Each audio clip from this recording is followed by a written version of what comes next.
গোপন সংবাদের ভিত্তিতে জানা যায়, সুন্দরবনের কুখ্যাত ডাকাত ছোট সুমন বাহিনীর এক সদস্য সুন্দরবনের ফেলুরখণ্ড বৈধমারী এলাকায় অবস্থান করছে।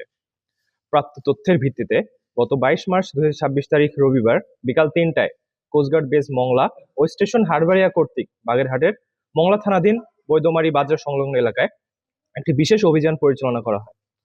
অভিযান চলাকালীন উক্ত এলাকা হতে সুন্দরবনের কুখ্যাত ডাকাত ছোট সুমন বাহিনীর এক সদস্য ইয়াসিন শেখকে আটক করা হয়। পরবর্তীতে আটককৃত ডাকাতের তথ্যের ভিত্তিতে আজ 23 মার্চ 2026 তারিখ সোমবার মধ্যরাত 1টায় মংলা থানাধীন ধানসিঁড়ির 4 খাল সংলগ্ন এলাকা হতে একটি 1 নলা বন্দুক, 4 রাউন্ড তাজা কার্তুজ ও 4 রাউন্ড ফাঁকা কার্তুজ জব্দ করা হয়।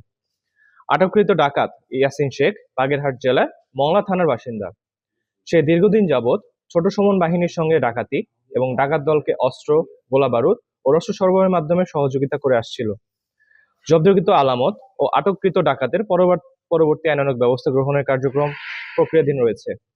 আমরা দস্যুদের উদ্দেশ্যে বলতে চাই, সুন্দরবনকে দস্যুমুক্ত রাখতে কোস্টগার্ডের অভিযান অব্যাহত থাকবে।